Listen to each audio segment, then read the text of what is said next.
Le sang d'Émilie se glaça quand l'étalon sauvage, que tous craignaient, fonça vers elle, ses sabots martelant la terre avec une violence meurtrière. Ce qui se passa ensuite entre la fillette de 13 ans et la bête indomptable bouleversa tous les témoins de cette scène impossible. Avant de continuer, n'oubliez pas de vous abonner à la chaîne, d'aimer la vidéo et de commenter d'où dans le monde vous regardez. Allons-y. Le soleil déclinait sur le petit village de Saint-Martin-en-Bresse, baignant les prairies verdoyantes d'une lumière dorée qui transformait chaque brin d'herbe en fil d'or. Émilie Dupont, 13 ans, était assise sur la clôture usée de la ferme familiale, ses yeux bleus fixés sur l'horizon, là où les silhouettes des chevaux se découpaient contre le ciel rougeoyant. Ses longs cheveux châtains, rassemblés en une tresse désordonnée, dansaient dans la brise légère du soir, tout comme dansaient les souvenirs de son grand-père dans son esprit. Marcel Dupont avait été un homme simple, un éleveur de chevaux respecté, dont la passion pour ces nobles animaux n'avait d'égal que son amour pour sa petite fille. Chaque soir, lorsque les travaux de la ferme s'achevaient, il s'asseyait avec Émilie sur cette même clôture, lui racontant des histoires de chevaux légendaires, de étalons sauvages que seuls les plus braves pouvaient approcher. « Un cheval n'est pas qu'un animal, ma petite Émilie, lui disait-il souvent, sa voix rendue rauque par les années. C'est une âme libre qui choisit qui il veut suivre. Tu ne peux pas dompter un cheval, tu peux seulement gagner sa confiance. Mais Marcel N était plus là.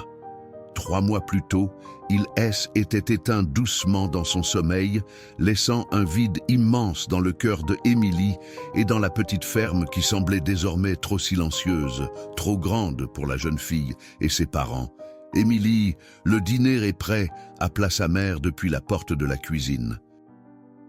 La voix de Claire Dupont sortit la jeune fille de sa rêverie. Elle sauta de la clôture, ses bottes usées soulevant un petit nuage de poussière.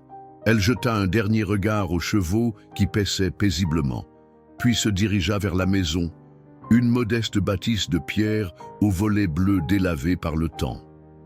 À l'intérieur, la table était mise pour 3 personnes. Son père, Thomas, était déjà assis, son visage marqué par la fatigue d'une longue journée de travail. Depuis la mort de Marcel, il avait dû assumer seul la gestion de la ferme. Une tâche écrasante pour un homme qui avait toujours compté sur l'expertise de son père.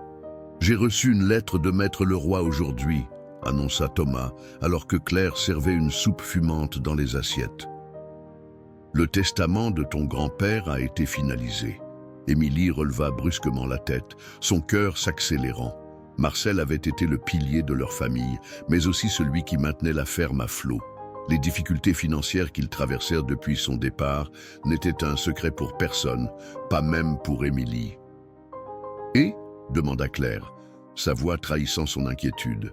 Thomas soupira, passant une main calleuse dans ses cheveux grisonnants. « Il n'y a pas grand-chose, Claire. La ferme nous revient, bien sûr, mais les dettes aussi. Il a laissé une petite somme à Émilie, 5 000 €. C'est tout ce qu'il restait, après avoir réglé les factures médicales. » Émilie sentit un nœud se former dans sa gorge. Ce n'était pas l'argent qui l'importait, mais ce qu'il représentait, le dernier cadeau de son grand-père. « Ou qu'est-ce que tu vas faire de cet argent, ma chérie ?» demanda Claire, essayant d'insuffler un peu de légèreté dans la conversation. La jeune fille haussa les épaules, remuant distraitement sa soupe. « Je ne sais pas encore, » murmura-t-elle. Mais au fond d'elle, une idée commençait à germer, nourrie par les histoires que Marcel lui avait racontées, par cette passion qu'il lui avait transmise pour les chevaux. Cet argent, son héritage, ne pouvait être utilisé que d'une seule façon qui aurait rendu son grand-père fier. Le lendemain matin, Émilie se leva aux aurores, comme chaque jour. Était samedi, jour de marché à Chalon-sur-Saône, la ville voisine. Mais ce n'était pas un marché ordinaire qui l'intéressait aujourd'hui. Chaque premier samedi du mois se tenait également une vente aux enchères de chevaux, un événement qui attirait éleveurs et passionnés de toute la région. Papa, dit-elle pendant le petit déjeuner, sa voix plus assurée qu'elle ne l'avait été depuis longtemps. « Je voudrais aller aux enchères de chevaux aujourd'hui. » Thomas leva les yeux de son café, surpris. « Aux enchères? Pourquoi donc ?»« Je voudrais voir, » répondit-elle simplement. Grand-père m'y emmenait souvent. Thomas et Claire échangèrent un regard. Ils savaient à quel point Marcel avait été important pour leur fille, comment sa passion pour les chevaux avait trouvé écho en elle. « D'accord, » concéda finalement Thomas. « Mais juste pour regarder, Émilie, nous n'avons pas les moyens d'acheter un nouveau cheval en ce moment. » Émilie acquiesça, cachant soigneusement ses véritables intentions. Dans sa chambre, sous son matelas, était cachée l'enveloppe contenant les 5 000 € que lui avait légués son grand-père. Elle n'avait pas besoin de la permission de ses parents pour utiliser cet argent. C'était le sien, son héritage. Et elle savait exactement ce qu'elle voulait en faire. Lorsqu'ils arrivèrent aux enchères, l'arène était déjà bondée. L'odeur familière de foin, de cuir et de chevaux enveloppa Émilie comme une couverture réconfortante. Elle se fraya un chemin parmi la foule, ses yeux scrutant avidement chaque box, chaque cheval présenté. Et c'est là qu'elle le vit pour la première fois. Dans le dernier box, à l'écart des autres, se tenait un magnifique étalon brun, sa robe luisante reflétant la lumière du soleil qui filtrait à travers les planches de bois. Il était grand, puissant, avec des jambes élancées qui trahissaient sa vitesse potentielle. Mais ce qui frappa Émilie, ce fut son regard. Intense, sauvage, un regard qui défiait quiconque s'approchait. « Celui-là, c'est Tonnerre », dit une voix derrière elle. Émilie se retourna pour voir Jacques Mercier, un vieil ami de son grand-père, un éleveur respecté de la région. « Tonnerre », répéta-t-elle, le nom résonnant étrangement familier à ses oreilles. « Un étalon pur sang de 3 ans », expliqua Jacques. Un spécimen magnifique, mais indomptable. Il a déjà envoyé 2 hommes à l'hôpital. Son propriétaire, le vieux Gaston Lefebvre, a essayé de le dresser pendant des mois sans succès. Il le vend aujourd'hui, probablement pour une bouchée de pain. Émilie sentit son cœur s'accélérer. Elle s'approcha du box, ignorant l'avertissement de Jacques. Elle, étalon, renifla bruyamment, ses oreilles plaquées en arrière en signe d'agressivité. Mais au lieu de reculer, Émilie tendit doucement la main, s'arrêtant à quelques centimètres de son museau. « Bonjour, Tonnerre », murmura-t-elle. « Je m'appelle Émilie. » Pendant un instant, le temps sembla s'arrêter. Elle, étalon, fixa la jeune fille, ses naseaux frémissants, son corps tendu comme un arc. Puis, à la surprise de Jacques et des quelques personnes qui observèrent la scène, il avança légèrement la tête, juste assez pour effleurer les doigts de Émilie de son souffle chaud. Ce « N » n'était pas grand-chose, à peine un geste. Mais pour Émilie, « C » était comme si une connexion invisible venait de se former. Un fil ténu entre son âme et celle de ce magnifique animal rebelle. « Les enchères vont commencer dans 10 minutes. » annonça Jacques, jetant un regard inquiet à Émilie qui n'avait pas quitté le box de Tonnerre. « Tu ne devrais pas rester trop près de lui, petite. Ce n'est pas un cheval comme les autres. » Mais Émilie ne l'écoutait qu'à moitié. Quelque chose dans les yeux de Tonnerre l'avait captivée. Une profondeur, une intelligence qui semblait résonner avec sa propre solitude. Elle se souvenait maintenant pourquoi ce nom lui avait paru familier.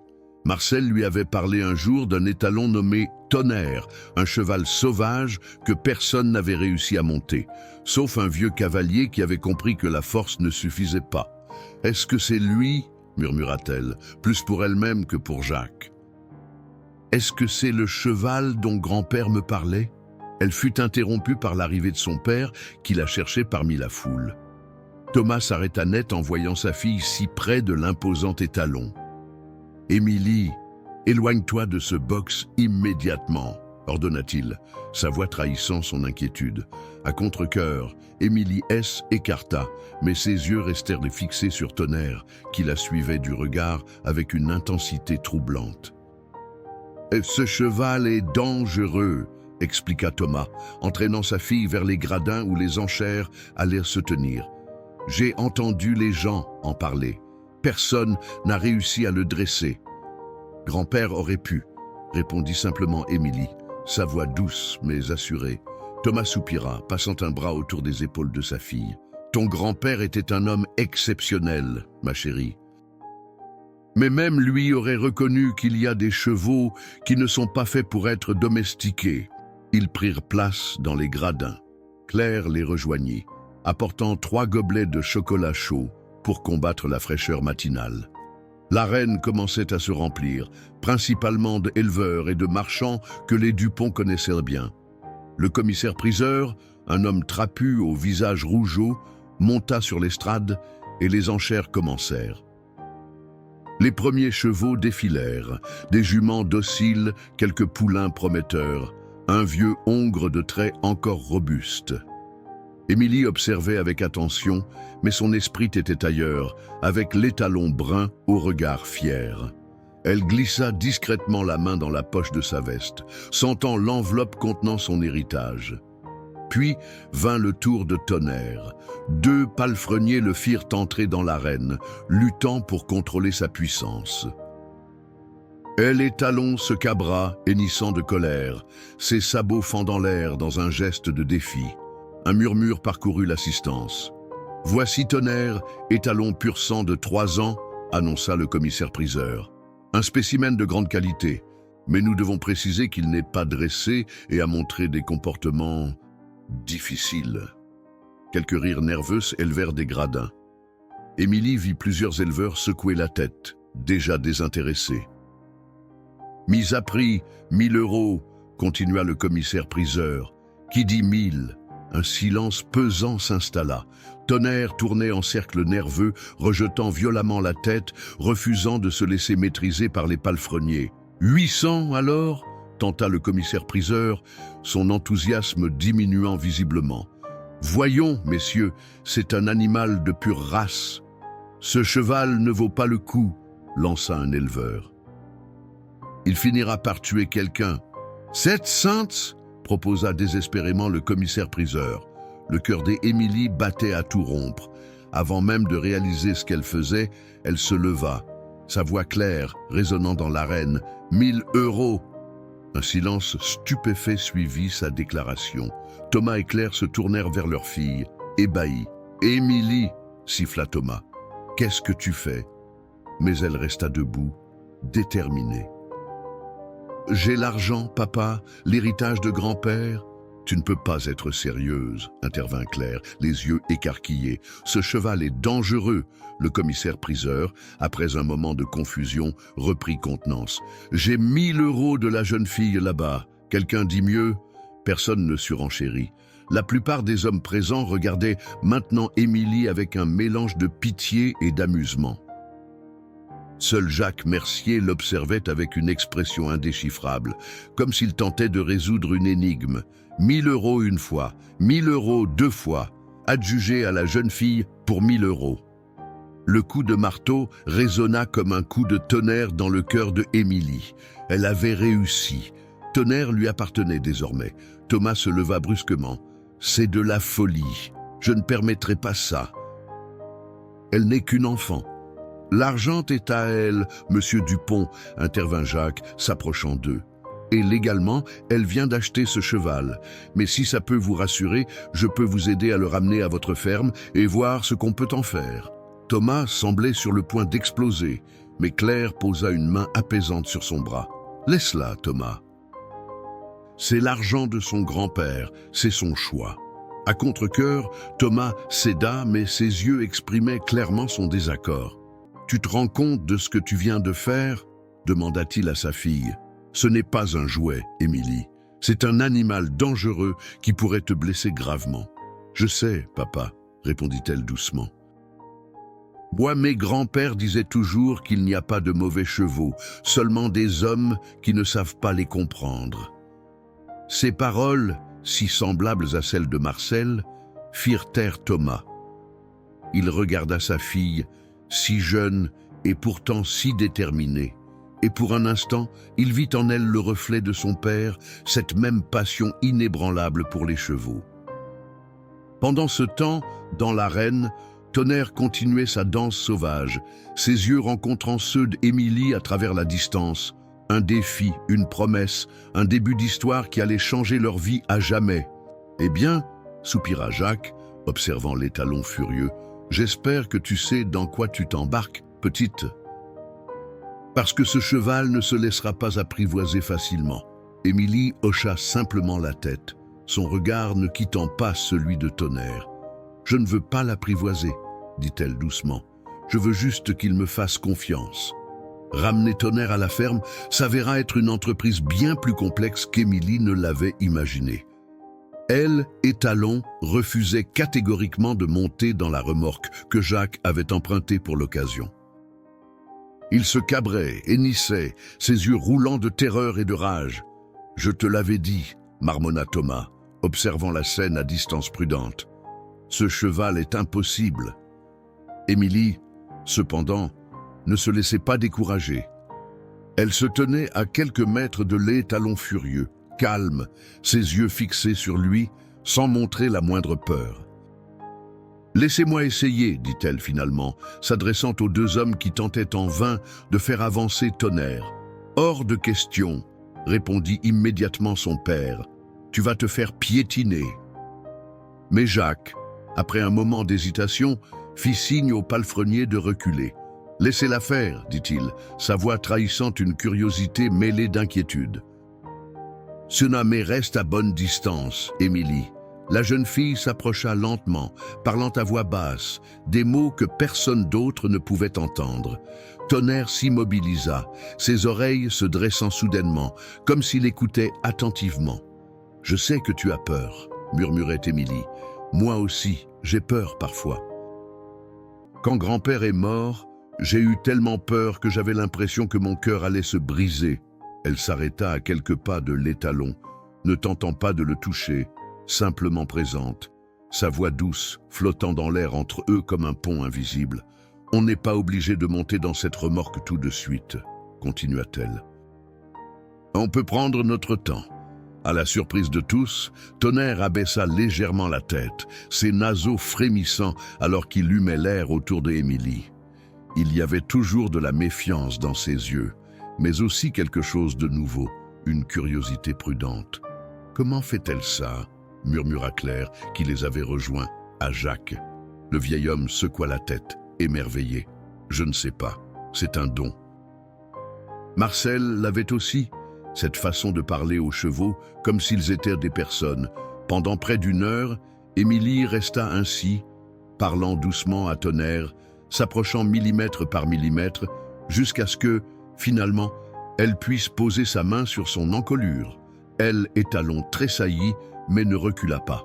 « Maintenant, » dit-elle, toujours avec cette même voix calme, « on va essayer d'entrer dans cette boîte effrayante. Juste toi et moi, d'accord ?» Elle commença à marcher lentement vers la remorque, sa main toujours sur l'encolure de Tonnerre. Elle et Talon hésita, ses sabots s'enfonçant dans la terre comme s'ils s'y enracinaient. « Ça ne marchera jamais », souffla Thomas, tendu. Mais Claire lui serra la main, l'enjoignant au silence. Émilie ne força pas Tonnerre. Elle s'arrêta quand il s'arrêtait, avançait quand il était prêt. Et de pas à pas, dans une danse lente et précautionneuse, ils s'approchèrent de la remorque. À l'entrée, Tonnerre se figea à nouveau, ses narines dilatées de peur. Émilie se plaça devant lui, plongeant son regard dans le sien. « Je te promets que tu seras en sécurité, » dit-elle, comme si elle scellait un pacte solennel. « Je ne laisserai jamais personne te faire du mal. » Et alors, comme si une décision avait été prise dans les profondeurs de l'âme sauvage de l'étalon, Tonnerre avança d'un pas, puis d'un autre, et finalement monta dans la remorque, Émilie à ses côtés. Un silence abasourdi tomba sur les spectateurs. « Eh bien ?» dit finalement Jacques, un sourire se dessinant lentement sur son visage ridé. « On dirait que ta fille a hérité de plus que l'argent de ton père, Thomas. » Le trajet jusqu'à la ferme des Dupont se fit dans un silence tendu. Thomas conduisait, ses mains crispées sur le volant, tandis que Claire jetait régulièrement des regards inquiets vers la remorque où Émilie avait insisté pour rester avec Tonnerre. Jacques suivait dans sa propre voiture, transportant quelques affaires de base pour elle et Talon, sel, bride, licol, bien qu'il doutât qu'aucun de ces équipements ne soit utilisé de sitôt. Lorsqu'ils arrivèrent enfin à la ferme, le soleil était déjà haut dans le ciel. Les autres chevaux des Dupont, 3 juments et un vieux hongre, levèrent la tête avec curiosité lorsque la remorque s'arrêta près de leur enclos. « On va le mettre dans le paddock isolé », décida Thomas, « loin des autres, au cas où. » Le paddock en question était un espace clôturé à aile écart, utilisé habituellement pour les chevaux malades ou les nouvelles arrivées qui devaient être mises en quarantaine. Il offrait de l'herbe fraîche, un abri rudimentaire et surtout des barrières solides. Faire descendre Tonnerre de la remorque fut presque aussi difficile que de l'y faire monter. Elle et Talon sentait l'odeur des autres chevaux, un territoire inconnu, et sa nervosité revint en force.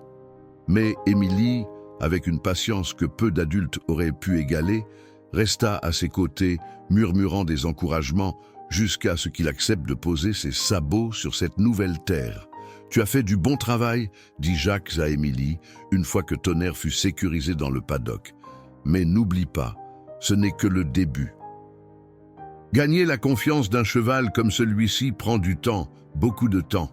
Émilie hocha la tête, observant Tonnerre qui explorait prudemment son nouvel espace, reniflant l'air, testant l'herbe sous ses sabots. « Je serai patiente », promit-elle. Grand-père disait toujours que la patience est la plus grande vertu d'un dresseur de chevaux. Jacques sourit. Ton grand-père était un homme sage. Il se tourna vers Thomas et Claire, qui se tenaient un peu à l'écart. « Ne vous inquiétez pas trop. Votre fille a un don, c'est indéniable, et je passerai régulièrement pour voir comment les choses évoluent. » Après le départ de Jacques, Thomas s'approcha de Émilie, qui n'avait pas quitté la clôture du paddock, ses yeux suivant chaque mouvement de Tonnerre. « Tu réalises que c'est une énorme responsabilité, dit-il, sa voix plus douce maintenant, l'inquiétude remplaçant la colère. Ce n'est pas un cheval ordinaire. »« Je sais, papa, » répondit Émilie, sans détourner le regard de lait Talon. « Mais je crois qu'il a juste besoin que quelqu'un croie en lui. » Comme grand-père a cru en moi. Thomas passa un bras autour des épaules de sa fille, observant le puissant animal qui, pour l'instant, semblait s'être calmé, broutant paisiblement l'herbe fraîche. Il ne pouvait s'empêcher de penser que sa fille avait peut-être raison, que peut-être il y avait une chance que cette folle entreprise ne se termine pas en désastre. « Tu es vraiment la petite fille de ton grand-père », murmura-t-il, un mélange de fierté et d'inquiétude dans la voix. Émilie sourit, sentant une chaleur se répandre dans sa poitrine. C'est était le plus beau compliment que son père pouvait lui faire. Dans le paddock, Tonnerre leva soudain la tête, ses yeux rencontrant ceux d'Émilie à travers la distance. Un moment de reconnaissance, fugace mais indéniable, passa entre eux. Et pour la première fois depuis la mort de son grand-père, Émilie sentit une étincelle d'espoir s'allumer dans son cœur. Les jours qui suivirent l'arrivée de Tonnerre établirent une nouvelle routine à la ferme des Dupont. Chaque matin, avant même que le soleil ne se lève complètement, Émilie se glissait hors de son lit, enfilait ses bottes et sa vieille veste et se rendait au paddock isolé. Elle y restait 1 heure, parfois plus, simplement assise sur une balle de foin à l'extérieur de la clôture, parlant doucement à l'étalon qui, invariablement, se tenait à l'autre bout de l'enclos, méfiant et distant. « Tu es têtu », lui disait-elle avec un petit sourire. « Mais moi aussi. » Elle lui racontait des histoires, des souvenirs de son grand-père, les aventures qu'elle imaginait qu'ils pourraient vivre ensemble un jour. Tonnerre ne s'approchait jamais, mais ses oreilles étaient toujours dressées, attentives à sa voix. Après l'école, elle revenait, cette fois avec un livre, et lisait à haute voix des passages entiers de Elle et Talon Noir, ou d'autres histoires de chevaux que Marcel lui avait offertes au fil des ans. Puis elle déposait une pomme ou une carotte à la limite du paddock, juste à l'intérieur de la clôture, et repartait vaquer à ses obligations. Au début, Tonnerre ignorait ses offrandes, mais au 4e jour, Émilie découvrit que la carotte avait disparu pendant son absence. Un petit pas, mais qui fit bondir son cœur de joie. « Tu vois ?» dit Claire à Thomas un soir, alors qu'ils observaient leur fille depuis la fenêtre de la cuisine, assise près du paddock dans la lumière déclinante. « Elle sait ce qu'elle fait. » Thomas N n'était pas entièrement convaincu. « C'est un animal sauvage, Claire. Un moment d'inattention et elle pourrait être gravement blessée. Elle a le don de Marcel, insista Claire. Tu l'as vu toi-même. Il ne pouvait nier les progrès, aussi infimes soient-ils. Tonnerre, qui avait été décrit comme un démon par son ancien propriétaire, se montrait maintenant plus calme, plus attentif. Il n'avait pas encore permis à Émilie de le toucher à nouveau, mais la distance qu'il maintenait entre eux diminuait chaque jour. Une semaine après l'arrivée de Tonnerre, Jacques Mercier vint rendre visite, comme promis. Il trouva Émilie assise en tailleur devant le paddock, lisant à voix haute, tandis que l'étalon broutait paisiblement à une dizaine de mètres. « Bonjour, petite », salua Jacques en descendant de sa camionnette. « Comment va notre rebelle ?» Émilie ferma son livre, un sourire éclairant son visage. « Il a mangé dans ma main ce matin », annonça-t-elle fièrement. « Juste une seconde, mais il l'a fait !» Jacques haussa les sourcils, impressionné. Il s'approcha de la clôture, observant Tonnerre qui avait relevé la tête à son arrivée, les oreilles dressées en alerte. « C'est remarquable », admit-il.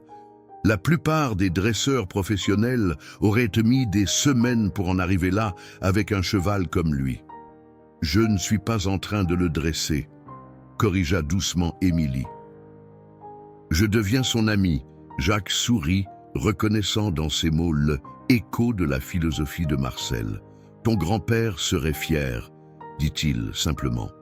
Puis, après un moment d'observation, tu as pensé à ce que tu vas faire de lui ?» Émilie caressa distraitement la couverture usée de son livre. « Je veux le monter un jour, avoua-t-elle, mais seulement quand il sera prêt. Quand il me fera vraiment confiance, et s'il n'est jamais prêt, demanda Jacques, sa voix douce mais sérieuse. Certains chevaux ne sont pas faits pour être montés, Émilie. Ils sont trop sauvages, trop indépendants. La jeune fille regarda Tonnerre, qui les observait maintenant avec une curiosité prudente. « Alors il sera mon ami quand même, » répondit-elle simplement. « Donc ce n'est pas un prix à gagner, c'est... » Elle s'interrompit, cherchant les mots justes. « Une âme à respecter », compléta Jacques, citant Marcel.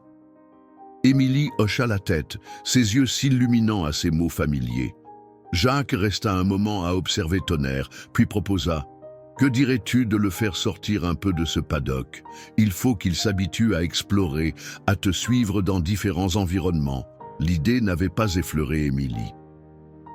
Le paddock isolé était devenu une sorte de bulle protectrice, un espace où la confiance fragile entre elle et Tonnerre pouvait se développer sans perturbation. L'idée de briser cette bulle l'effrayait un peu. « Je ne sais pas s'il est prêt, » hésita-t-elle. « On ne saura jamais si on n'essaie pas, » répondit Jacques. « Et puis, il faut bien qu'il apprenne à te faire confiance au-delà de ces barrières. » Après un moment de réflexion, Émilie acquiesça. Jacques lui tendit une longe qu'il avait apportée, mais elle secoua la tête. « Pas de corde, » dit-elle fermement. « S'il me suit, ce sera par choix. » Jacques voulut protester, mais quelque chose dans l'expression d'Émilie l'en dissuada. Il reconnaissait cette détermination, cette conviction que Marcel avait si souvent affichée face aux sceptiques. Émilie ouvrit doucement la porte du paddock, parlant à Tonnerre de sa voix calme habituelle. L'étalon se tendit, ses muscles tressaillants sous sa peau luisante, mais il ne s'enfuit pas. Elle s'avança lentement vers lui, une pomme dans la main ouverte. « On va juste se promener un peu, » expliqua-t-elle. « Tu peux venir avec moi si tu veux. » Tonnerre renifla l'air, hésitant. Émilie lui présenta la pomme, puis tourna le dos et commença à marcher vers la sortie du paddock. Elle ne se retourna pas, ne vérifia pas s'il la suivait. Elle avait appris que la confiance impliquait aussi de savoir quand ne pas regarder en arrière. Jacques retint son souffle, observant la scène. Elle, Étalon, resta immobile un long moment.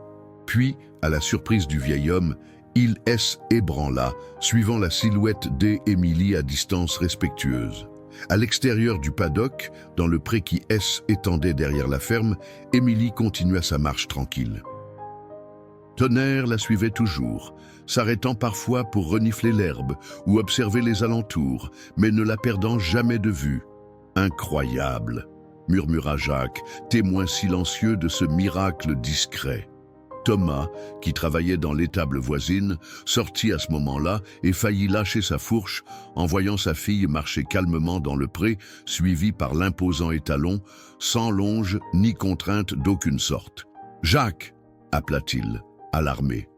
« Qu'est-ce qui se passe ?»« Un peu de magie, mon ami, » répondit Jacques, un sourire émerveillé aux lèvres, « un peu de la magie de Marcel qui vit à travers ta fille. » Pendant près d'une demi-heure, Émilie et Tonnerre explorèrent le pré dans cette étrange procession où C était l'humain qui guidait et le cheval qui choisissait de suivre. Lorsqu'elle s'arrêta finalement près d'un vieux pommier, Tonnerre s'arrêta aussi, à quelques mètres d'elle.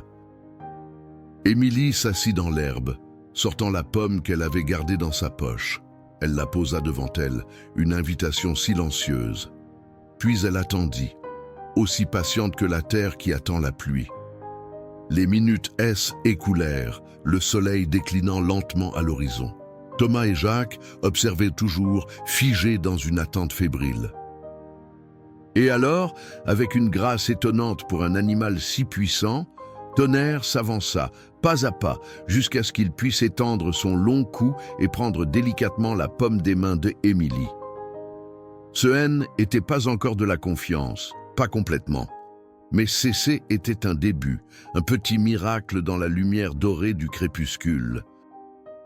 Ce soir-là, tandis qu'Émilie aidait sa mère à préparer le dîner, ses joues encore roses d'excitation, Thomas prit Jacques à part. « Tu crois vraiment qu'elle peut y arriver ?»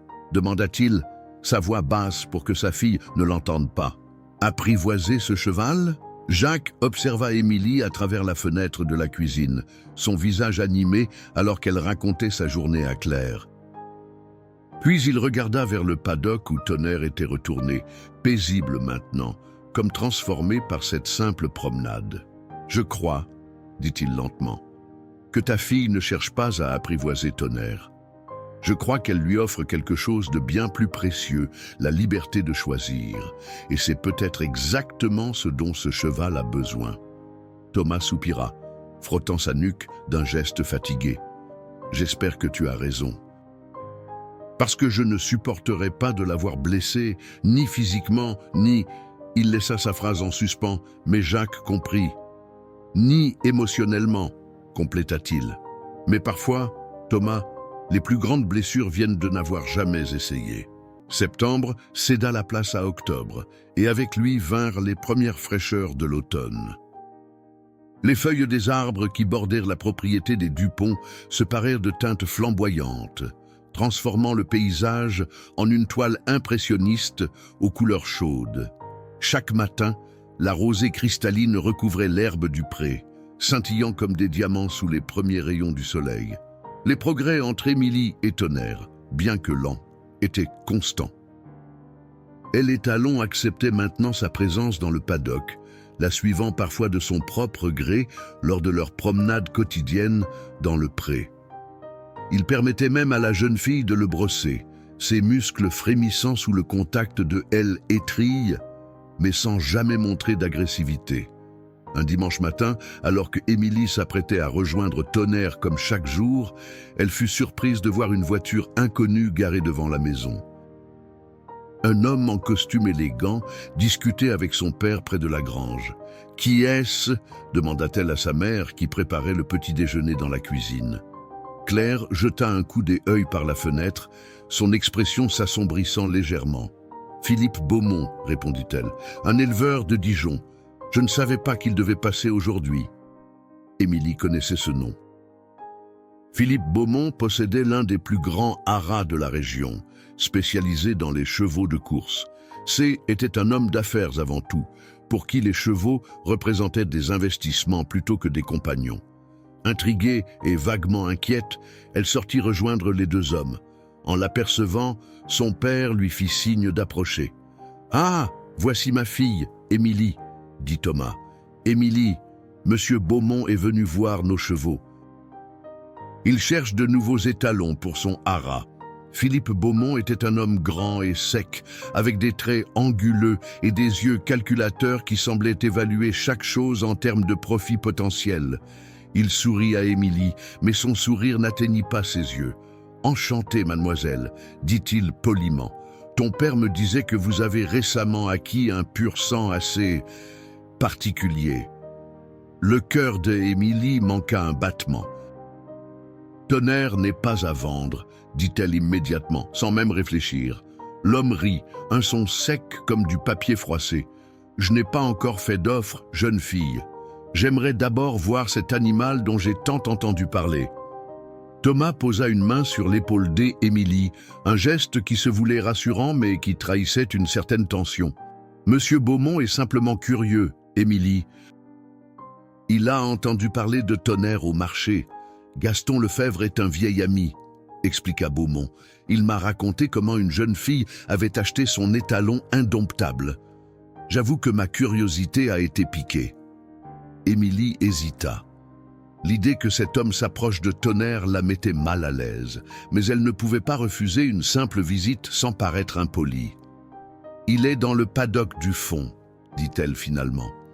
« Mais je dois vous prévenir, il n'aime pas les étrangers. » Les trois se dirigèrent vers l'enclos, où Tonnerre broutait paisiblement. Dès qu'il aperçut des visiteurs inconnus, l'étalon releva la tête, ses oreilles se plaquant en arrière en signe de méfiance. « murmura Beaumont, observant l'animal avec un œil expert. « Il a une conformation exceptionnelle. Bon poitrail, encolure puissante, jarret solide. C'est un spécimen rare. » Il s'approcha de la clôture, scrutant Tonnerre qui s'était maintenant reculé vers le fond du paddock, visiblement nerveux. « Vous avez réussi à le monter ?» demanda-t-il à Émilie. « Non, » répondit-elle. « Nous apprenons encore à nous connaître. » Beaumont émit un petit rire condescendant. « Un cheval n'est pas fait pour être un animal de compagnie, mademoiselle. Un pur sang comme celui-ci devrait courir, se reproduire. C'est dans sa nature. Tonnerre décidera lui-même ce qu'il veut faire, » répliqua Émilie, une note de défi dans la voix. Beaumont se tourna vers Thomas, ignorant délibérément la réponse de la jeune fille. « Je serais intéressé d'en discuter davantage, Monsieur Dupont. Un tel étalon pourrait considérablement améliorer ma lignée de coureurs. » Thomas jeta un regard à sa fille, puis à Tonnerre qui observait la scène, tendu comme un arc. « Ce cheval appartient à ma fille, Monsieur Beaumont. La décision lui revient. »« Bien sûr, acquiesça l'homme d'affaires avec un sourire qui n'inspirait pas confiance. « Mais peut-être pourrions-nous en discuter autour d'un café, les adultes entre eux. » Émilie sentit la colère monter en elle comme une vague. « Tonnerre n'est pas à vendre, » répéta-t-elle fermement. « Et je préférerais que vous ne l'agitiez pas davantage avec votre présence. »« Émilie » s'exclama Thomas, surpris par la rudesse de sa fille habituellement si polie.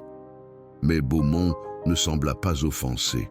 Au contraire, son sourire élargi, révélant des dents trop blanches et trop parfaites. « Une jeune fille passionnée, » observa-t-il. « J'admire cela. Mais parfois, la passion doit céder le pas à la raison pratique. Un cheval comme celui-ci vaut une petite fortune dans les mains adéquates. Sa valeur ne se mesure pas en argent, » répondit Émilie, soutenant son regard sans ciller. Un silence tendu s'installa, rompu seulement par le hennissement nerveux de Tonnerre qui percevait la tension ambiante. Finalement, Thomas intervint, proposant à Beaumont de visiter le reste de la ferme. L'homme accepta, non sans jeter un dernier regard évaluateur à Tonnerre. « Et dès qu'ils s'éloignèrent, Émilie entra dans le paddock, parlant doucement à l'étalon pour le rassurer. Tonnerre s'approcha d'elle, comme s'il cherchait sa protection contre cette présence intrusive. « Ne t'inquiète pas, » murmura-t-elle, caressant son encolure brillante. « Je ne te vendrai jamais, jamais !» Le reste de la journée fut teinté d'une atmosphère inconfortable. Émilie resta près de Tonnerre, refusant de rejoindre son père et Beaumont pour le déjeuner que Claire avait préparé. Ce n'est qu'en fin d'après-midi, après le départ de l'éleveur, que Thomas vint trouver sa fille, toujours assise dans le paddock, adossée contre Tonnerre qui, était couché près d'elle, dans un geste de confiance qui aurait été remarquable en temps normal. « Il t'a fait une offre, n'est-ce pas ?» demanda Émilie sans préambule. Thomas s'appuya contre la clôture, observant sa fille et ce cheval sauvage qui, contre toute attente, semblait maintenant la protéger autant qu'elle le protégeait. « Oui, » admit-il, « une offre très généreuse. Combien ? 20 000 €. Émilie émit un petit rire sans joie. « 20 fois ce que j'ai payé. »« C'est beaucoup d'argent, Émilie, » dit doucement Thomas. « Avec ça, nous pourrions réparer la grange, remplacer le tracteur qui tombe en panne, peut-être même agrandir l'enclos des juments. » Émilie posa une main sur le flanc de Tonnerre, sentant sa respiration régulière, sa chaleur rassurante. Et Tonnerre deviendrait un étalon reproducteur, enfermé dans un box la plupart du temps, forcé de s'accoupler avec des juments qu'il n'a pas choisis. Thomas soupira, passant une main fatiguée sur son visage. « Je lui ai dit que tu ne vendrais pas. » Émilie leva les yeux, surprise. « Vraiment ? » ?»« Oui, » confirma son père avec un petit sourire. « Je lui ai dit que ma fille était aussi têtue que son grand-père et que ce cheval représentait bien plus qu'un investissement pour elle. » La tension qui habitait Émilie depuis le matin se dissipa d'un coup. Elle se leva et vint serrer son père à travers la clôture. « Merci, papa. » Thomas lui rendit son étreinte, puis jeta un regard à Tonnerre qui, était également relevé et les observait avec curiosité. « Je dois avouer que je commence à comprendre ce que tu vois en lui. Il est différent quand il est avec toi.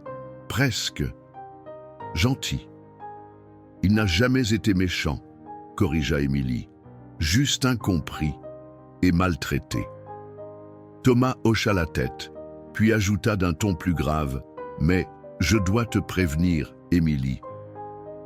Beaumont n'est pas du genre à abandonner facilement. Il a dit qu'il reviendrait avec une meilleure offre. » Un frisson parcourut l'échine d'Émilie. L'idée que quelqu'un puisse vouloir lui prendre Tonnerre, le réduire à un simple outil de reproduction, lui était insupportable. Alors, je devrais lui prouver que Tonnerre vaut plus que tout l'argent qu'il pourrait offrir, dit-elle avec une détermination nouvelle.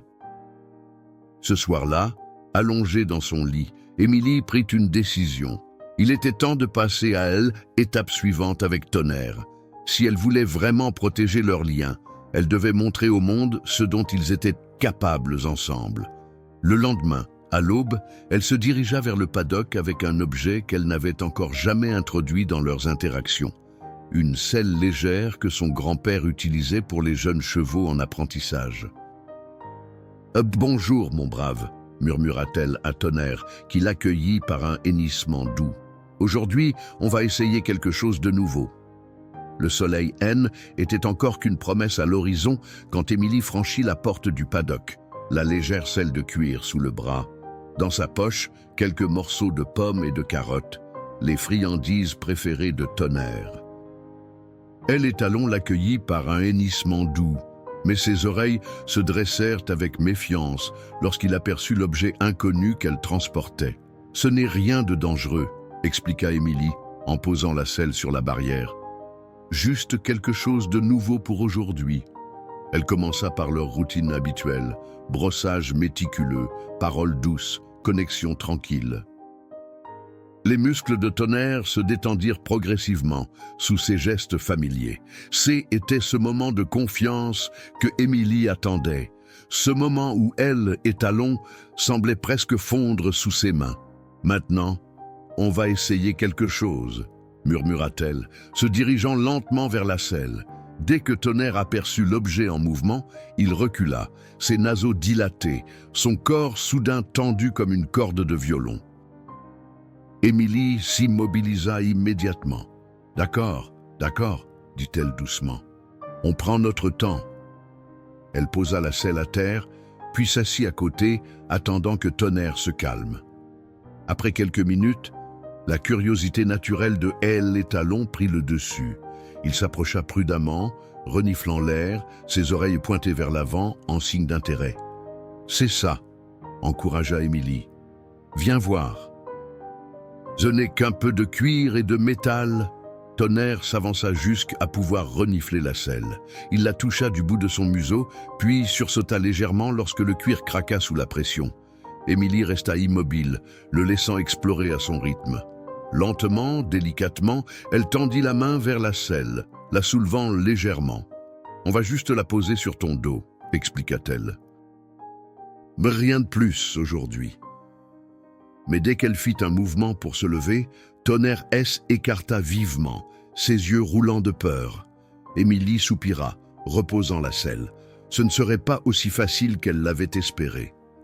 Ils passèrent ainsi la matinée entière dans ce ballet prudent d'avancée et de recul. À midi, Claire appela sa fille pour le déjeuner, mais Émilie refusa de quitter le paddock. « Je dois rester avec lui », insista-t-elle. « On fait des progrès. » Claire lui apporta un sandwich et une pomme, observant avec un mélange d'inquiétude et d'admiration la patience infinie de sa fille. « Tu es vraiment comme ton grand-père, » dit-elle doucement. Il pouvait passer des journées entières avec un cheval difficile, sans jamais perdre patience. Émilie sourit, touchée par la comparaison. « Je sais que Tonnerre peut le faire. Il a juste besoin de temps. » En milieu d'après-midi, leurs efforts commencèrent enfin à porter leurs fruits. Tonnerre permettait maintenant à Émilie de tenir la selle près de son flanc, sans broncher. Le soleil commençait à décliner lorsqu'elle tenta à nouveau de la poser sur son dos. Cette fois, l'étalon resta immobile, bien que tremblant légèrement. Émilie pouvait sentir chaque muscle tendu sous sa main, mais Tonnerre ne s'enfuit pas. C'était une victoire, petite mais significative. « Tu es incroyable », murmura-t-elle, caressant son encolure brillante. « Je suis si fière de toi. » Elle laissa la selle en place quelques minutes seulement, avant de la retirer doucement. Pas besoin de pousser trop loin le premier jour. La confiance se construisait par petites étapes, et elle venait de franchir une étape cruciale. Le lendemain et les jours suivants, Émilie répéta l'exercice, allongeant progressivement le temps pendant lequel Tonnerre supportait la selle. Au bout d'une semaine, elle et Talon acceptaient de porter la selle pendant leur promenade dans le pré, s'habituant à son poids et à sa sensation. Un matin particulièrement brumeux, alors qu'Émilie ajustait la sangle sous le ventre de Tonnerre, elle entendit le bruit d'une voiture approchant de la ferme.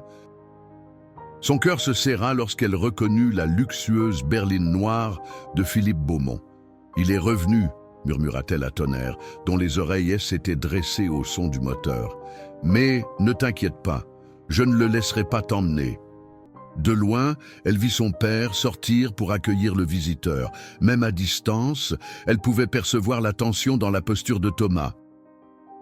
La conversation semblait animée, Beaumont gesticulant avec insistance, tandis que son père secouait régulièrement la tête. Finalement, les deux hommes se dirigèrent vers le paddock. Émilie se redressa, une main posée sur l'encolure de Tonnerre en signe de réassurance. « Bonjour, mademoiselle Dupont », salua Beaumont avec son sourire commercial. « Je vois que vous avez fait des progrès avec notre ami sauvage. »« Il n'est pas sauvage », corrigea Émilie. « Il est juste sélectif dans ses relations. » Beaumont rit, mais ses yeux restaient froids, calculateurs. « J'ai proposé 30 000 € à votre père, » annonça-t-il sans préambule. « Une somme qui pourrait transformer cette petite ferme. » Thomas semblait mal à l'aise. « J'ai dit à monsieur Beaumont que la décision te revenait entièrement, Émilie. » La jeune fille regarda Tonnerre, puis l'homme d'affaires, puis son père. 30 000 €. Une somme qui, elle le savait, résoudrait bien des problèmes pour sa famille. Les dettes qui s'accumulaient depuis la mort de son grand-père, les réparations nécessaires, l'hypothèque que ses parents pensaient qu'elle ignorait. « Je suis désolée », dit-elle finalement, sa voix plus ferme qu'elle ne l'aurait cru possible. « Mais Tonnerre n'est pas à vendre. Pas pour 30 000, pas pour 100 000. » Pas du tout. Le visage de Beaumont se durcit, perdant son vernis de politesse. « Vous êtes bien jeune pour comprendre la valeur de ce que vous refusez, » dit-il froidement. « Ce cheval pourrait devenir un champion avec le bon entraînement, la bonne nutrition, les bonnes installations. Il est déjà un champion, » répliqua Émilie. « Mais il a déjà tout ce dont il a besoin ici. » Beaumont se tourna vers Thomas, comme si la réponse d'une enfant ne méritait pas d'être prise au sérieux. « Monsieur Dupont, soyez raisonnable, cet animal vaut une fortune dans les mains adéquates. » Thomas regarda sa fille, puis Tonnerre qui, étonnamment, était resté calme, malgré la présence de elle étranger. Quelque chose dans cette image, sa fille si petite à côté de ce puissant animal, et pourtant si parfaitement en harmonie avec lui, sembla le toucher profondément. « Ma fille a parlé, monsieur Beaumont, » dit-il fermement, « et je soutiens sa décision. Tonnerre reste ici. » Le visage de Beaumont se durcit, un rictus déformant ses lèvres minces. « Vous faites une grave erreur, » dit-il en reculant. Tous les deux. Il jeta un dernier regard à Tonnerre, un regard qui fit frissonner Émilie jusqu'à la moelle. Ce haine n'était pas le regard d'un homme qui appréciait la beauté d'un animal, mais celui d'un prédateur évaluant sa proie. « Je n'en ai pas fini avec cette histoire », lança-t-il avant de tourner les talons et de regagner sa voiture. Thomas et Émilie restèrent silencieux jusqu'à ce que le nuage de poussière soulevé par la berline disparaisse au loin. « Où il va revenir, n'est-ce pas ?» demanda finalement Émilie, sa main toujours posée sur l'encolure de Tonnerre. Thomas hocha lentement la tête. « Probablement. Les hommes comme Beaumont n'abandonnent pas facilement ce qu'ils convoitent. » Il se tourna vers sa fille, une lueur de fierté brillant dans ses yeux fatigués. « Mais je suis fier de toi, Émilie. Fier de te voir défendre tes convictions. » Cette nuit-là, Émilie eut du mal à trouver le sommeil. Les paroles menaçantes de Beaumont résonnaient dans son esprit, accompagnées de ce regard glacial qu'il avait posé sur Tonnerre. Une idée commença à germer dans son esprit, une idée folle, téméraire, mais qui pourrait tout changer. À l'aube, elle était déjà dans le paddock, équipant Tonnerre de sa selle, avec des gestes assurés. Elle et Talon, habituée maintenant à cette routine, se tenait tranquillement, ses oreilles pivotant occasionnellement pour suivre ses mouvements. « Aujourd'hui est un grand jour », murmura Émilie, vérifiant une dernière fois la sangle. « Tu es prêt ?» Elle amena Tonnerre près d'une souche d'arbre qui servirait de marchepied, puis inspira profondément. Elle n'avait jamais monté un cheval sans la présence rassurante de son grand-père ou de son père. Mais aujourd'hui, CC était différent. Aujourd'hui, CCC était entre Tonnerre et elle. « Je vais juste poser mon poids sur toi », expliqua-t-elle doucement. « Si ça te fait peur, je descendrai tout de suite, d'accord ?» Avec une lenteur délibérée, elle posa son pied gauche dans l'étrier, saisit la crinière de Tonnerre d'une main, le pommeau de la selle de l'autre et se hissa lentement. Elle et Talon se raidit instantanément, mais ne bougea pas. Émilie resta ainsi, à moitié suspendue, jusqu'à ce qu'elle sente les muscles sous elle se détendre légèrement. Alors, avec une grâce précautionneuse, elle passa sa jambe droite par-dessus la croupe de Tonnerre et s'installa doucement sur la selle. Le monde sembla s'arrêter de tourner. Elle était assise sur le dos de Tonnerre, l'indomptable Tonnerre, et il la laissait faire. Son cœur battait si fort qu'elle était sûre que les talons pouvaient le sentir. « C'est bien », murmura-t-elle, caressant son encolure, « tu es merveilleux. » Ils restèrent ainsi plusieurs minutes, Émilie immobile sur la selle, Tonnerre figé sous elle, tous deux s'adaptant à cette nouvelle proximité. Puis, très doucement, elle pressa légèrement ses mollets contre les flancs de lait et Talon. Tonnerre fit un pas en avant, puis un autre, hésitant. Émilie maintint une pression légère, constante, l'encourageant sans le brusquer. Et soudain, comme si une décision avait été prise quelque part dans les profondeurs de l'âme sauvage de l'étalon, il commença à marcher d'un pas fluide et régulier. Des larmes de joie emplirent les yeux d'Émilie alors qu'il faisait le tour du paddock, unis dans ce moment de confiance absolue.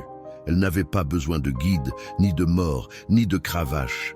Juste sa voix, ses jambes et le lien invisible qui s'était tissé entre eux. « On l'a fait !» chuchota-t-elle, incrédule. « On l'a vraiment fait !» Ils firent plusieurs tours du paddock, Émilie guidant Tonnerre par de simples pressions des jambes et des déplacements de poids, exactement comme son grand-père lui avait enseigné. L'étalon répondait avec une sensibilité surprenante, comme s'il avait toujours su comment être monté, comme s'il n'avait attendu que le bon cavalier. Lorsqu'elle mit finalement pied à terre, ses jambes tremblaient d'émotion. Elle enlaça le cou de Tonnerre, enfouissant son visage dans sa crinière soyeuse. « Merci, » murmura-t-elle. « Merci de me faire confiance. » Ce qu'elle ne savait pas, c'est que Thomas avait assisté à toute la scène depuis la barrière du paddock, retenant son souffle à chaque pas, prêt à intervenir au moindre signe de danger. Mais il n'y avait eu aucun danger. Juste une jeune fille et un cheval dansant ensemble comme s'ils avaient fait cela toute leur vie. « Elle a réussi », dit-il à Claire lorsqu'il revint à la maison, sa voix teintée d'émerveillement. Elle a monté Tonnerre et il l'a laissé faire, Claire, sans résistance, sans peur, comme s'ils étaient faits l'un pour l'autre. Claire sourit, essuyant ses mains sur son tablier. Bien sûr qu'elle a réussi. Elle est la petite fille de Marcel, après tout. Dans les jours qui suivirent, Émilie et Tonnerre renforcèrent leur complicité. Chaque matin, elle le montait un peu plus longtemps, explorant de nouvelles sensations, développant un langage silencieux fait de pressions subtiles et de déplacements de poids. Bientôt, ils s'aventurèrent au-delà du paddock, parcourant les prés environnants dans une harmonie parfaite.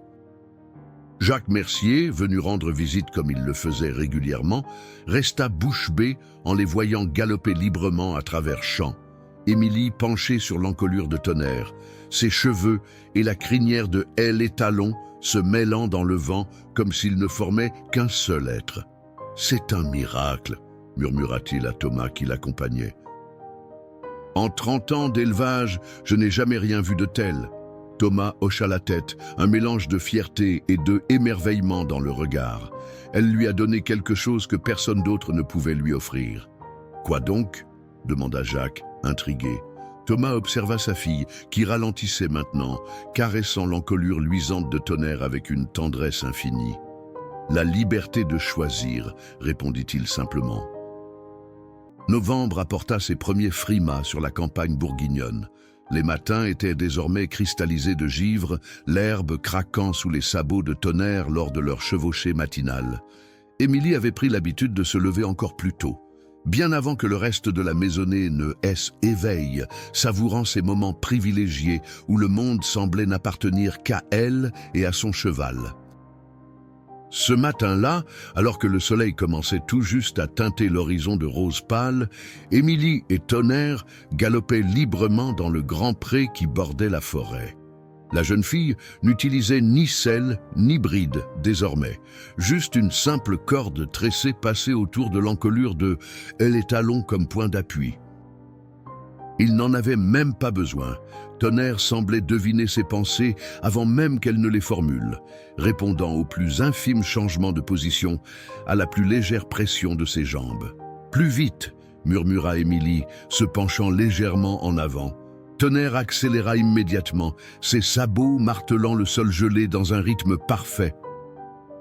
Le vent glacé fouettait le visage d'Émilie, faisant pleurer ses yeux, mais elle riait, enivrée par cette sensation de liberté absolue. Ils s'arrêtèrent finalement au sommet d'une petite colline qui surplombait la ferme des Dupont. Dans la lumière naissante, la vieille bâtisse de pierre semblait paisible, sa cheminée crachant une fumée paresseuse qui se dissipait dans l'air froid. Émilie caressa l'encolure de Tonnerre, savourant la chaleur qui émanait de lui. « On est bien ensemble, n'est-ce pas ?» murmura-t-elle. Elle et Talon tourna légèrement la tête, comme pour acquiescer, ses naseaux soufflant de petits nuages de vapeur. C'est alors qu'Émilie remarqua quelque chose d'inhabituel. Une voiture inconnue était garée devant la ferme, et ce N n'était pas la berline de Beaumont. Une camionnette blanche avec ce qui semblait être un logo officiel sur la portière. Son cœur se serra inexplicablement. « Rentrons !» dit-elle à Tonnerre, une note d'urgence dans la voix. Ils redescendirent la colline au petit trot. Émilie, soudain pressée de comprendre ce qui se passait, en approchant de la ferme, elle distingua deux hommes en uniforme discutant avec son père sur le perron. Des agents de la direction départementale de la protection des populations, réalisa-t-elle en voyant leur badge. Émilie mit pied à terre à distance, guidant Tonnerre par sa corde improvisée. Son père l'aperçut et lui fit signe d'approcher, son visage inhabituellement tendu. « Bonjour, jeune fille !» salua l'un des agents, un homme de âge moyen au regard fatigué. « Mais tu dois être Émilie !» Elle acquiesça, méfiante, sa main ne quittant pas l'encolure de Tonnerre qui, s'était tendue, percevant son anxiété. « Ces messieurs sont venus suite à un signalement, » expliqua Thomas, une note d'amertume dans la voix, concernant un cheval potentiellement dangereux, détenu dans des conditions inappropriées.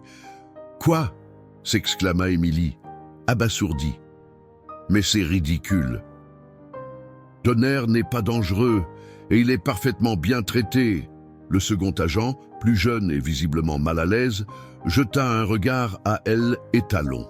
Le signalement mentionne un étalon pur sang ayant déjà causé des blessures, maintenu sans encadrement professionnel et monté par une mineure sans équipement de sécurité adéquat. « C'est Beaumont », souffla Émilie, la colère montant en elle comme une vague. « C'est lui qui vous a appelé, n'est-ce pas ?» Les agents échangèrent un regard. « Nous ne pouvons pas révéler l'identité du plaignant », répondit le plus âgé. « Mais nous sommes obligés d'enquêter sur tout signalement concernant le bien-être animal. » Claire était sortie à son tour, s'essuyant les mains sur son tablier. « Venez au moins prendre un café », proposa-t-elle, toujours hospitalière malgré les circonstances. Il fait un froid de canard dehors. Pendant que les adultes entraient dans la maison, Émilie resta dehors avec Tonnerre, les larmes aux yeux. Elle connaissait les pouvoirs de la DDPP. Il pouvait ordonner la saisie d'un animal s'il le jugeait en danger ou dangereux pour son environnement. « Ils ne te prendront pas », murmura-t-elle férocement à elle et Talon. « Je ne les laisserai pas faire. » Après avoir installé Tonnerre dans le paddock, elle rejoignit les autres dans la cuisine. La conversation était tendue, son père défendant passionnément leur capacité à s'occuper correctement de l'étalon. « Ma fille a un don avec lui », insistait Thomas. « Vous l'avez vu vous-même. Ce cheval n'est pas dangereux entre ses mains. Le problème n'est pas tant le comportement actuel de l'animal, » expliqua l'agent plus âgé qui était présenté sous le nom de Martin Lefebvre, mais plutôt les antécédents documentés de comportements agressifs combinés à l'absence d'installation professionnelle et d'encadrement qualifié. « Mon père était l'un des meilleurs dresseurs de la région, » intervint Thomas. « Et ma fille a hérité de son don. » L'agent Lefebvre soupira. « Je comprends votre position, monsieur Dupont, mais nous devons suivre les procédures. Une évaluation par un vétérinaire comportementaliste sera nécessaire, ainsi qu'une inspection complète de vos installations. »« Et si évaluation est négative ?» demanda Émilie, la voix tremblante. Le silence qui suivit fut plus éloquent que n'importe quelle réponse. Après le départ des agents, avec la promesse de revenir dans 3 jours accompagnés d'un expert, la famille Dupont resta silencieuse autour de la table de la cuisine. « Il ne laissera jamais tomber, n'est-ce pas ?» dit finalement Émilie. « Beaumont fera tout pour avoir Tonnerre. » Thomas passa une main fatiguée sur son visage. « Les hommes comme lui utilisent la loi quand la persuasion échoue. Il sait exactement quels leviers actionner. Qu'est-ce qu'on va faire ? demanda Claire, inquiète. Émilie se leva brusquement, une détermination nouvelle brillant dans ses yeux. On va leur montrer ce que Tonnerre est vraiment devenu, et j'ai une idée de comment faire. Les 3 jours qui suivirent passèrent dans une frénésie d'activité. Émilie avait expliqué son plan à ses parents et à Jacques Mercier, venu prêter main forte dès qu'il avait appris la situation. C était audacieux, peut-être même téméraire, mais C était aussi leur meilleure chance. « Tu es sûr que Tonnerre est prêt pour ça ?» demanda Thomas, l'inquiétude gravée sur son visage. « C'est beaucoup lui demander en si peu de temps. »« Je le connais maintenant », répondit Émilie avec une assurance tranquille. « Il ne me décevra pas. » Pendant ces 3 jours, Émilie et Tonnerre travaillèrent sans relâche, perfectionnant ce qu'ils avaient naturellement commencé à construire au fil des semaines. Jacques leur avait installé un petit parcours d'obstacles dans le pré principal, des barres, des petites haies, des cônes entre lesquels slalomer. Rien de trop complexe, mais suffisant pour démontrer l'obéissance et la confiance de Elle et Talon.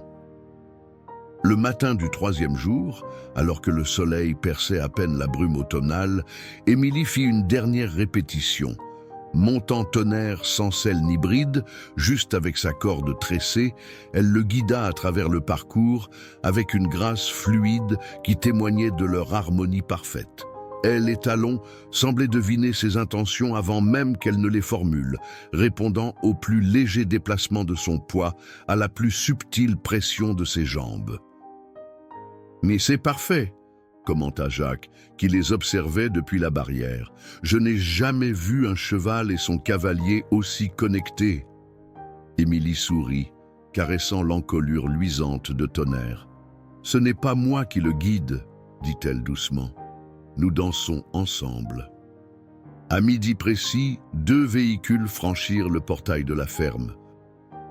La camionnette blanche de la DDPP, suivie d'une voiture grise, d'où descendit une femme d'une 50aine d'années, au visage sévère mais aux yeux vifs, la vétérinaire comportementaliste, Dr Martine Rousseau. Mais une 3e voiture apparut peu après, la berline noire de Philippe Beaumont. Émilie sentit son cœur se serrer. Bien sûr qu'il serait là pour assister à leur évaluation.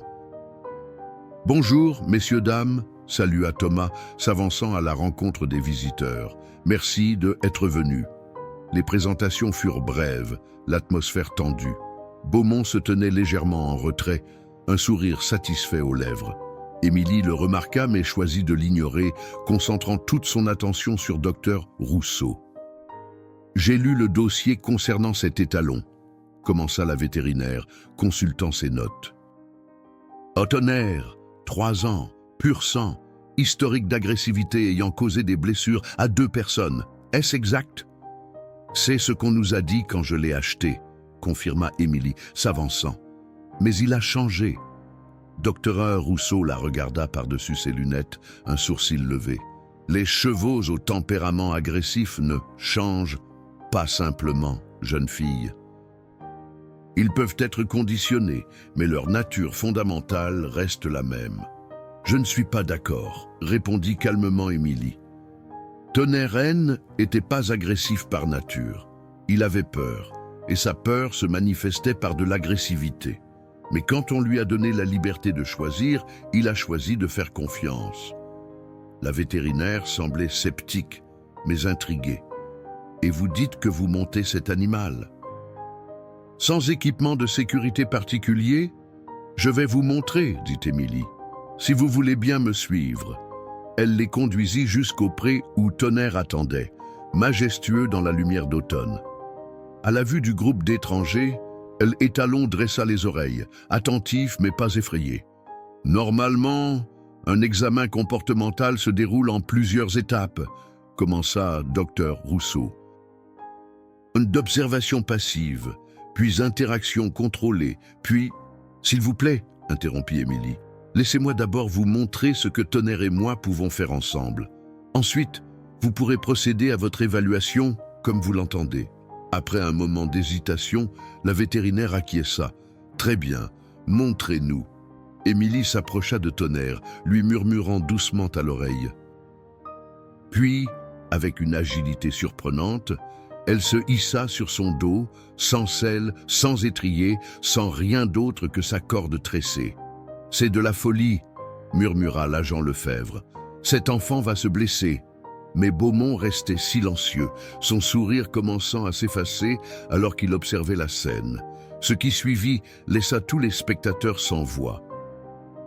Émilie et Tonnerre entamèrent leur danse, parcourant le circuit d'obstacles avec une fluidité qui semblait défier les lois de la physique.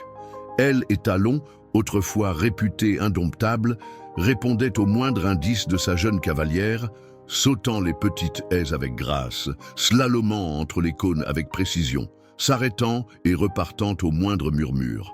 Ce N n'était pas un cheval dressé obéissant à des commandes. C était un partenaire, un égal, choisissant librement de danser cette chorégraphie avec l'enfant sur son dos. Lorsqu'ils s'arrêtèrent finalement, un silence absolu régnait. Dr. Rousseau avait baissé son bloc-notes, ses yeux écarquillés de surprise. Même les agents de la DDPP semblaient stupéfaits. Seul Beaumont gardait son expression froide, mais la tension dans sa mâchoire trahissait sa frustration. « Je n'ai jamais... » commença docteur. Rousseau cherchant ses mots. « En 25 ans de carrière, je n'ai jamais rien vu de tel. » Émilie mit pied à terre, caressant l'encolure de Tonnerre avec affection. « Ce n'est pas une question de dressage, » expliqua-t-elle simplement. « C'est une question de confiance et de respect mutuel. » La vétérinaire s'approcha lentement, observant elle et Talon avec un regard neuf. Tonnerre la regardait tranquillement, sans crainte ni agressivité. « Puis-je » demanda Dr. Rousseau, tendant prudemment la main vers Tonnerre. Émilie acquiesça, mais resta proche, une main posée sur l'encolure de elle et Talon. « Il accepte qu'on le touche maintenant, mais il préfère être prévenu. » La vétérinaire s'approcha lentement, parlant d'une voix douce et professionnelle. Tonnerre la laissa poser sa main sur son museau, puis examiner ses yeux, ses oreilles, palper son corps à la recherche de signes de tension ou de maltraitance. À aucun moment, il ne montra le moindre signe d'impatience ou de nervosité. Ses muscles sont détendus, sa respiration calme, nota Dr. Rousseau, presque pour elle-même. Aucun signe de stress chronique ou de comportement défensif. Elle se tourna vers Émilie, une lueur de respect nouvelle dans son regard. « Comment avez-vous fait ?»« Je lui ai donné du temps, » répondit simplement la jeune fille, « et je l'ai écouté, vraiment écouté. »« C'est ridicule, » intervint soudain Beaumont, s'avançant vers le groupe. Un spectacle bien répété ne change rien au fait que cet animal a un historique documenté d'agressivité. Il constitue un danger public, surtout entre les mains d'une enfant inexpérimentée. Émilie sentit la colère monter en elle, mais avant qu'elle puisse répondre, Jacques Mercier s'interposa. « Philippe, dit-il, sa voix inhabituellement froide, nous savons tous pourquoi tu es vraiment ici. Ce n'est pas la sécurité d'Émilie qui t'inquiète, mais la valeur génétique de Tonnerre pour ton haras. » Les agents de la DDPP échangèrent un regard surpris, tandis que Dr. Rousseau fronçait les sourcils. « Est-ce vrai, monsieur Beaumont ?» demanda-t-elle. « Êtes-vous l'auteur du signalement qui nous a amenés ici ?» L'homme d'affaires se redressa, ajustant sa cravate d'un geste nerveux. « Cela n'a aucune importance. Les faits sont les faits. » Cet animal est parfaitement équilibré et en bonne santé, coupa Dr. Rousseau, refermant son carnet, et il partage avec cette jeune fille une connexion que bien des dresseurs professionnels pourraient envier. Elle se tourna vers les agents de la DDPP. Je ne vois aucune raison de poursuivre cette évaluation. Mon rapport indiquera que elle et Talon Tonnerre ne présentent aucun signe de comportement dangereux dans son environnement actuel et que son bien-être est pleinement assuré. Le visage de Beaumont s'assombrit de colère. « Vous ne pouvez pas... »« Je peux et je le fais », interrompit fermement la vétérinaire. « Ma conclusion professionnelle est que cet animal est exactement là où il doit être. Elle jeta un regard à Émilie et Tonnerre, un léger sourire adoucissant ses traits habituellement sévères. Parfois, les chevaux, comme les gens, ont juste besoin de trouver la bonne personne pour révéler le meilleur d'eux-mêmes. L'agent Lefebvre hocha la tête, visiblement soulagé de cette issue. Eh bien, voilà qui clôt notre enquête. Mes excuses pour le dérangement, monsieur Dupont. Thomas serra la main tendue, un poids énorme s'enlevant de ses épaules. Pas de problème, vous ne faisiez que votre travail. Beaumont resta immobile un instant, son regard passant de la vétérinaire à Émilie, puis à Tonnerre. La défaite se lisait clairement sur son visage, mais aussi quelque chose d'autre, une sorte de réalisation réticente. « Tu ne comprends pas la valeur de ce que tu as là », dit-il finalement à Émilie, sa voix dépourvue de son arrogance habituelle. « Au contraire, répondit-elle doucement, je la comprends parfaitement. C'est vous qui la mesureriez avec les mauvais critères. » Sans un mot de plus, l'homme tourna les talons et regagna sa voiture. Le bruit du moteur S éloigna bientôt dans l'allée, emportant avec lui la menace qui avait plané sur leur petite famille. Ce soir-là, une célébration improvisée eut lieu à la ferme des Dupont. Claire avait préparé un festin, Jacques avait apporté plusieurs bouteilles de vin, et même Dr Rousseau avait accepté de rester pour dîner, fasciné par l'histoire de Émilie et Tonnerre. « Ce que vous avez accompli est remarquable », dit-elle à la jeune fille alors qu'elles observaient Tonnerre brouter paisiblement dans le paddock baigné par la lumière du crépuscule. « Vous avez un don naturel. Avez-vous pensé à ce que vous voudriez faire plus tard ?» Émilie haussa les épaules, son regard ne quittant pas les talons. « Pas vraiment. Je sais juste que je veux travailler avec les chevaux, comme grand-père. » La vétérinaire sourit. « J'ai une amie qui dirige un centre d'équithérapie près de Dijon. Elle utilise les chevaux pour aider des enfants en difficulté, des personnes handicapées. Des animaux spéciaux, comme Tonnerre, y font des merveilles. De l'équithérapie, répéta Émilie, intriguée. Exactement. Des chevaux qui guérissent les âmes, pas juste des chevaux qui gagnent des courses. Docteur Rousseau sortit une carte de sa poche. Si jamais ça vous intéresse, contactez-la. Je lui parlerai de vous. Cette nuit-là, Émilie resta longtemps éveillée, contemplant les étoiles à travers sa fenêtre, la carte de la vétérinaire posée sur sa table de nuit. Une idée commençait à germer dans son esprit, une idée qui donnerait un sens à tout ce qu'elle et Tonnerre avaient traversé. 5 ans plus tard, le centre équestre, le nouveau départ, bourdonnait d'activité en ce samedi ensoleillé de juin. Dans le manège principal, une jeune femme de 18 ans guidait un magnifique étalon brun, autour duquel évoluaient 6 enfants aux besoins spéciaux, certains caressant sa robe luisante, d'autres lui offrant des carottes qu'il acceptait délicatement. « Doucement, Mathieu », encourageait Émilie. « Tonnerre sent quand tu as peur. Respire profondément, comme je t'ai montré. » Le petit garçon autiste, qui avait à peine parlé lors de son arrivée au centre 3 mois plus tôt, hocha la tête et prit une grande inspiration. Sa main tremblante se posa sur l'encolure de Tonnerre, qui baissa légèrement la tête, comme pour faciliter le contact. « Il est doux », murmura Mathieu, un sourire émerveillé éclairant son visage habituellement fermé. « Oui, il l'est », confirma Émilie, échangeant un regard ému avec l'éducatrice qui prenait des notes à l'extérieur du manège.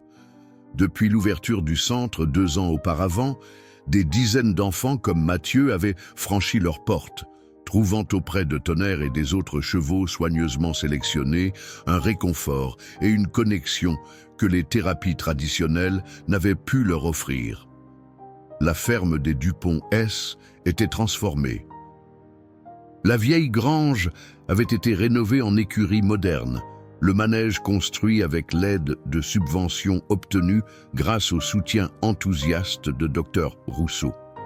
Thomas s'occupait désormais de l'entretien des installations, tandis que Claire gérait l'administration. Jacques, bien que officiellement à la retraite, passait presque tous ses après-midi au centre, partageant son savoir avec les jeunes cavaliers et les nouveaux chevaux. Quant à Tonnerre, elle et Talon, autrefois considérés comme indomptables, était maintenant la star incontestée du centre. Sa patience avec les enfants fragiles, sa sensibilité aux émotions, sa douceur avec les plus vulnérables en faisaient le partenaire thérapeutique idéal. Comme si, ayant lui-même connu la peur et l'incompréhension, il savait exactement comment réconforter ceux qui traversaient des épreuves similaires. La séance terminée, Émilie raccompagna les enfants vers leurs parents, échangeant quelques mots sur leurs progrès, suggérant des exercices à pratiquer à la maison. Puis, elle revint vers Tonnerre qui l'attendait patiemment au centre du manège. « On va se promener ?» murmura-t-elle à son oreille. Elle et Talon hennit doucement, comme s'il comprenait parfaitement ses mots. Quelques minutes plus tard, il galopait librement à travers les collines qui entouraient la ferme, exactement comme il l'avait fait tant de fois au fil des ans. Émilie, toujours sans selle ni bride, se laissait porter par cet ami qui avait changé sa vie, sa propre destinée, et maintenant, les vies de tant d'autres. Au sommet d'une colline, ils s'arrêtèrent pour contempler le paysage. Le soleil couchant baignait les prés et les bois d'une lumière dorée, semblable à celle du jour où tout avait commencé, dans cette arène poussiéreuse où une petite fille avait vu au-delà des apparences d'un cheval que tous croyaient perdu. « Tu sais » murmura Émilie, caressant l'encolure de Tonnerre, « grand-père avait raison. Un cheval n'est pas qu'un animal. C'est une âme libre qui choisit qui il veut suivre. » Tonnerre tourna légèrement la tête, son œil vif croisant celui de sa jeune cavalière.